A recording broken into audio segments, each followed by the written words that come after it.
Today, we're unpacking the lifespan of garage doors and what really determines when it's time to replace. Welcome to the Garage Authority podcast, powered by A1. I'm your host, John Phillips, and today, returning guest, one of the best brains in garage door knowledge, the one and only Drew Rappley. How you doing, brother? I'm well. How are you, John? I'm great. I actually thought about you this morning. Did you? Yes, I did. I'm concerned. Guess what? Guess what I saw coming in? What's that? I saw a 67 Mustang. Oh, yeah? And it was sky blue, and it reminded me of you telling me about your first cars that you were rebuilding as a kid. And those make me happy. What was that car again? It was a 1971 Mustang, and I still have it. You still have it? Yep. Do you let the kids drive it? Well, it's the best-looking shelf The best-looking shelf? you've ever seen. Yeah. It hasn't moved for a long time. You know, in fact, you're going to learn this in about a week here, John, when you become a dad yourself. I am going to be a dad in a week. I'm so geeked out about it. Yeah. Like, I'm excited whenever I say geeked. I'm super stoked. Prepared, though, right? As prepared as you can be. I feel like we have, after the baby shower that we just had, like Tommy was there, everybody was there, and I feel like everything we got, I think she counted 100 burp cloths. Yeah. Books, I had to buy a second bookshelf for the room because there's so many books. People are way smarter about getting gifts now, so I had to add a second rack to the closet. And my wife, with her OCD, God bless her, I love her. Here's the newborn, and then here's a little tag that this is like 2 to 4 months, and this tag is for whenever it gets to 6 months. And she has it all the way up to 2 years. Oh, boy. In clothes. And I hope that he's small like me, and he's just going to stay in those clothes forever. You know, it's good to pre-plan like that, but sometimes you get surprised. Our last baby was enormous, Yeah? and I don't think she ever fit into the newborn diapers. Not once. They even got us diapers like through sale, because I didn't know that. They got us newborn diapers, and then people brought like the different sizes all the way up. Yep. And I was just like, huh, that's right. Babies' butts do grow. Who thought? Very quickly. Yeah, no, we're super excited. Not to mention we also have like a crib almost in every room. There's the bassinet in our room. There's a crib in the living room. There's the crib, like 2 changing tables, strollers, already have car seats installed in both cars. And my wife, do you know they have camera monitors now Oh, yeah. for the back seat? Oh, yeah. I had no idea how much people go into this, because I always thought like babies, I don't know, have been being born for thousands and thousands of years. So I thought kind of it was unnecessary to get all that, but my sisters are preaching on this one. Yeah. That monitors and whatever you can get to see the baby at all times. We're having trouble deciding where to put the car seat. The center, which is the most safe, or do you put it behind the passenger seat to where you can reach back if anything needs to be done? Well, I guess it depends on who's driving, Okay. right? So the driver doesn't want to reach back. And it depends on where you're sitting, because your wife's probably going to ask you to be the one reaching back Yeah. and taking care of the baby. So be ready for that either way. Yeah. So maybe split the difference in the middle. Maybe. Where would you put the car seat in the Mustang? Oof. I don't know if I ever would. You don't know if you ever would? If I ever would. You don't want it to be the coolest baby? Because, I mean, at some point you're going to be a grandpa, right? Well, sheesh. Oh, I got you there. Yeah, you did. It's going to happen sooner or later. The Mustang doesn't have mufflers. Okay. It's a pretty loud car. Okay. And I put my nephew in there when he was a baby, and it didn't play out well. It didn't play out No, well. it didn't. No, he didn't like that. Scared him a little bit. Right. That's fair enough. But how's it been otherwise?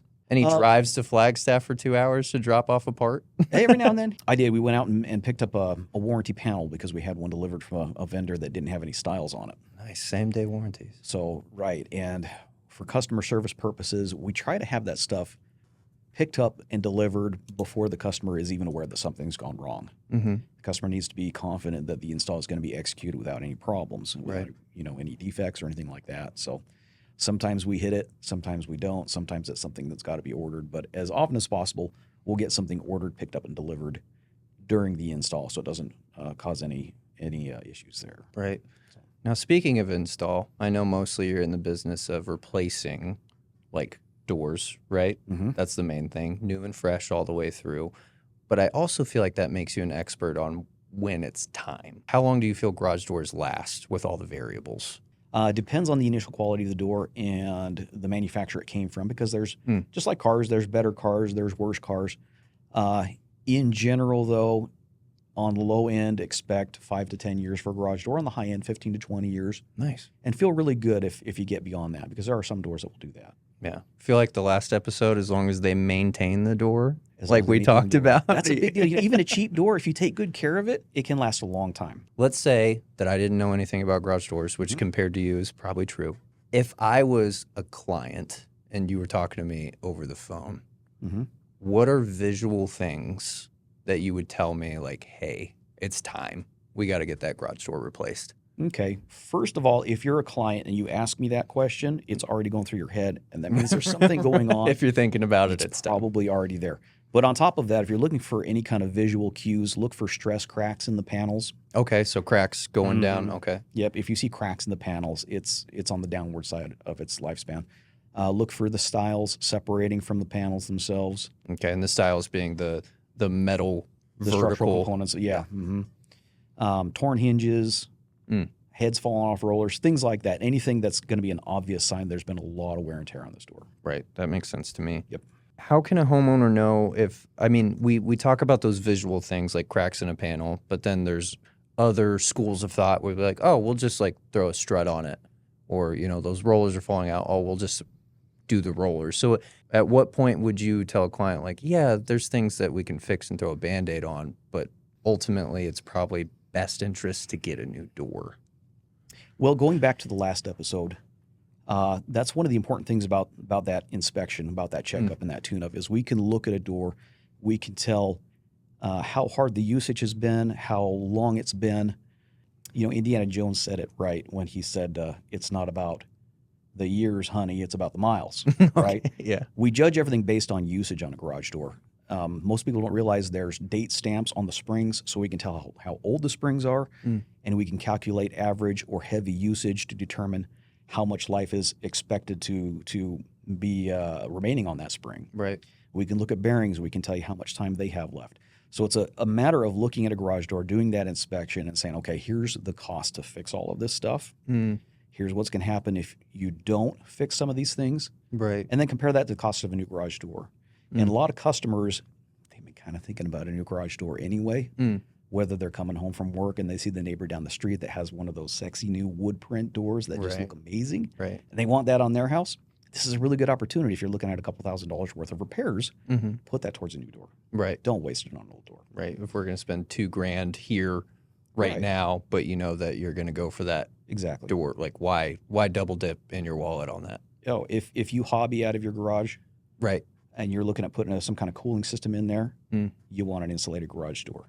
100%. Good opportunity. If it's time to put some repair costs into that old one, don't put it in there. Put it into a new one. Right. And then I feel like garage doors are a really underutilized space in a house. They can be, yeah. You know, a lot of people, they'll just kind of use it for parking, but then I go to some, and they got tricked out man caves, and I've seen people run their whole businesses out of a garage, but they still have a pan door with cracks in it going down the panels. It's in the hinges, the rollers are falling apart, and they just want to do that. You know, it could be hundreds or thousands in repairs when really, if you're utilizing it, like you said, for these other things, maybe instead of, let's invest in your business, let's invest in your home gym, let's invest in your man cave. That makes complete sense to me. Well, listen, it's not only the value of the house that goes up. It's not only the curb appeal that goes up, but you're investing in your own happiness at the same time. A lot of people don't realize when they upgrade to a nice insulated garage door, how their life improves, especially if they spend a lot of time in the garage. It's cooler in there. It's quieter. It blocks a lot of noise from the outside. So you're not just replacing a garage door. You're buying a little bit of happiness at the same time.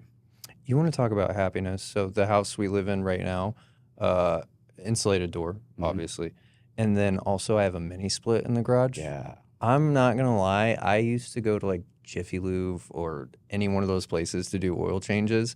But now that I have a couple ramps and I can just click the mini split to 75 whenever. Now I pretty much do all maintenance within reason. I'm an oil change type of guy. I'll do a cracked head gasket every now and again. Who knows? We'll find out when I start it up if it worked. But the fact that I'm doing it, especially in Phoenix, in a controlled AC environment in my garage, I'm just like, what a time to be alive. Oh, you like spending time in your garage now, don't you? Yes, I do. I do Right, like you're spending. happy to be there. I'm happy to be there. I feel You like didn't just buy a garage door, you bought some happiness. no, buy happiness, especially about to be a dad. Like you said, Yeah. garage time. Something's calling inside of me to be out in the garage more often. I'm like, this is what I do now. That's why I grew a mustache. That's why I wear shorts with white tube socks now. Never done that in my life. That's one of the requirements of being a dad is getting your hands dirty and teaching your son how to do the same thing.